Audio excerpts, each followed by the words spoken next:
வந்து காவேரியை பார்க்குறாரு. காவேரி அவ்வளோ அழகா தேவதை மாதிரி நடந்து வராங்க. அதை பார்த்து விஜய்க்கு சந்தோஷம் தாங்கவே முடியல. அப்படியே வச்ச கண்ணு வாங்காம பார்த்துக்கிட்டே இருக்காரு காவேரிய. அவ்வளோ அழகா இருக்காங்க காவேரி. அதை பார்த்துட்டு வந்து விஜய் வந்து தன்னையே மறந்து போறாரு. அப்படியே காவேரி கிட்ட வந்து போறாரு. எல்லாருமே அங்கே இருக்கிறவங்க எல்லாருமே வந்து இல்லாத மாதிரியும், காவேரி மட்டும் தான் இருக்க மாதிரியும் அவருக்கு மனசுல தோணுது. உடனே கிட்ட போயிட்டு காவேரி கையை பிடிக்கிறாரு. ஐ லவ் யூ காவேரி அப்படின்னு சொல்றாரு. அதுக்கு வந்து ஐ லவ் யூ டூங்க அப்படின்னு சொல்லிட்டு காவேரியும் சொல்கிறாங்க. அப்படியே வந்து காவேரி வந்து அவரோட நெஞ்சில் வந்து அப்படியே வந்து சாஞ்சிக்கிறாங்க. தண்ணியே மறக்கிறாங்க காவேரி. இது எல்லாத்தையுமே வந்து விஜய் வந்து ஒரு நிமிஷம் நினச்சி பார்க்குறாரு. அப்படியே வந்து சிரிக்கிறாரு விஜய். அடுத்து வந்து காவேரிக்கு வந்தோடனே காவேரி அப்படியே பார்த்துக்கிட்டே இருக்காரு. என்னம்மாம்மா என் அக்காவை இப்படி பார்த்துட்ருக்கீங்க, என் அக்காவை முன்னாடி நீங்கள் பார்த்ததே இல்லையா நான் அப்படின்னு சொல்லிட்டு யமுனா வந்து கலாய்க்கிறாங்க. உடனே வந்து வெக்கப்படுறாரு. ஐயோ மாமா என்ன வெக்கலாம் பாடுறீங்க அப்படின்னு. பின்ன சும்மாவா, காவேரி இவ்வளோ அழகாக இருந்தா பின்ன என் பேரை வெக்கப்பட மாட்டானா அப்படின்னு சொல்லிட்டு நம்ம தாத்தாவும் சொல்லிகிட்ருக்காரு. தாத்தா நீங்களுமா அப்படின்னு சொல்லிட்டு விஜய் வந்து சொல்லிகிட்ருக்காரு. அடுத்து எல்லாருமே வந்து சந்தோஷமாக வந்து இருக்காங்க. அப்போ கரெக்டாக வந்து காவேரி வந்து கூட்டின்னு வந்து உட்கார வைக்கிறாங்க. அப்போ காவேரி கிட்ட வந்து விஜய் கிட்ட போய் சொல்கிறாரு. ஐ லவ் யூ காவேரி, சூப்பராக இருக்கடி அப்படின்னு சொல்கிறாரு. உடனே வந்து ஐ லவ் யூ டூ அப்படின்னு சொல்லிட்டு அவங்களும் வந்து சின்னதாக சொல்கிறாங்க. உடனே சிரிக்கிறாரு விஜய்.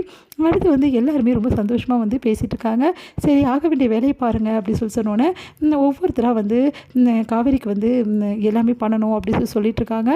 உடனே வந்து காவேரி என்ன வெறுங்காலத்தோட மாலை போடணும்ல, மாலை எடுங்க அப்படின்னு சொல்கிறாங்க. அப்போ வந்து என்ன பண்ணுறாங்க, சரி பொண்ணு வீட்டு சைடு இருக்க மாலை தான் போடணும், இந்த மாலை கொண்டு வந்திருக்கீங்களா, இல்லை இல்லை நானும் வாங்கி வச்சுருக்கேன் அப்படின்னு சொல்லிட்டு பாட்டி சொல்கிறாங்க. பரவாயில்லம்மா நானும் வாங்கி வச்சுருக்கேன், உங்களுக்கு பிடிச்சிருந்தா இந்த மாலையை போடுங்க, இல்லைன்னா அந்த மாலையை கூட போடலாம் அப்படின்னு சொல்கிறாங்க. அது என்னது பிடிச்சிருக்கு, என் அத்தை எடுத்துகிட்டு வந்த மாலையை தான் போடணும் அப்படின்னு சொல்லிட்டு விஜய் வந்து அந்த மாலையை வாங்குறாரு. பார்த்தா அவ்வளோ அழகாக இருக்குது, நேர்த்தியாக இருக்குது அந்த மாலை. அதை பார்த்து விஜய் வந்து அத்தை எங்கே வாங்கினீங்க, மாலை ரொம்ப நல்லா இருக்குது அப்படின்னோடனே உடனே பாட்டி வந்து சொல்கிறாங்க. அவ எங்கே வாங்கினா, சாரதா கையாலேயே தொடுத்த மாலை அது. நிஜமாவா அத்தை, ரொம்ப நல்லா இருக்கு அத்தை, உண்மையிலேயே உங்களுக்கு நிறைய டேலண்ட் இருக்கு அத்தை அப்படின்னு சொல்கிறாரு. சிரிக்கிறாங்க. என்னங்க தம்பி நீங்கள், உண்மையிலேயே வந்து பெரிய விஷயமே இல்லை தம்பி இது. ஏன்னா நேற்று மாலை வந்து அந்தளவு நல்லா இல்லை, வாடி போயிருந்தது எல்லா இடத்துலையும், அதான் என் கையாலேயே நான் பண்ணேன் அப்படின்னோடனே என் அம்மாவுக்கு நிறைய டேலண்ட் இருக்குது, எல்லாமே பண்ணுவாங்க அப்படின்னு சொல்லிட்டு நம்ம காவேரி வந்து சொல்லிட்டு இருக்காங்க. பார்க்கும்போதே தெரியுதே, உண்மையிலே சொல்லப்போனால் நான் வாங்கின மாலையோட நீ தொடுத்த மாலை ரொம்ப நல்லா இருக்குது சாரதா அப்படின்னு சொல்லிட்டு பாட்டியும் பாராட்டுறாங்க. உடனே வந்து ரொம்ப நல்லதுமா அப்படி சொல்கிறாங்க. எல்லாருமே வந்து சந்தோஷமாக வந்து அந்த மாலையை வந்து போட சொல்கிறாங்க. விஜயும் வந்து நம்ம காவேரி கழுத்து அந்த மாலையை போடுறாரு. காவேரி விஜய் வந்து மாலை மாற்றிக்கிறதும் அப்புறமா அங்கே வந்து இருக்கிறதையும் பார்த்துட்டு யமுனாவுக்கு சந்தோஷம் தாங்கலை. உடனே வந்து விஜயும் காவேரியும் பார்த்துட்டு அப்படியே வந்து நிவினை பார்க்குறாங்க. நிவினை பார்த்து சிரிக்கிறாங்க. அப்படியே வெக்கம் தாங்கலை யமுனாவுக்கு. அப்படியே பார்த்துட்ருக்காங்க. எப்போ நம்மளுக்கு நடக்க போகுது இதெல்லாம் அப்படின்னு சொல்லிட்டு அப்படியே கண்ணில் காட்டுற மாதிரி அப்படியே வந்து பார்த்துட்ருக்காங்க. நிவின் அமைதியாக இருக்கார். இதையெல்லாம் பார்த்துட்டு வந்து கங்கா என்ன பண்ணுறாங்க, ஏய் என்னடி பண்ணிகிட்ருக்க, ஏதோ உங்கள் வீட்டுக்காரை பார்த்து சிரிச்சுட்டு இருக்கேன், என்ன கதை உனது, நானும் வந்ததுலேருந்து பார்த்துட்டு தான் இருக்கேன், என்னாச்சுடி உனக்கு அப்படி சொல்லிட்டு கங்கா கேட்குறாங்க.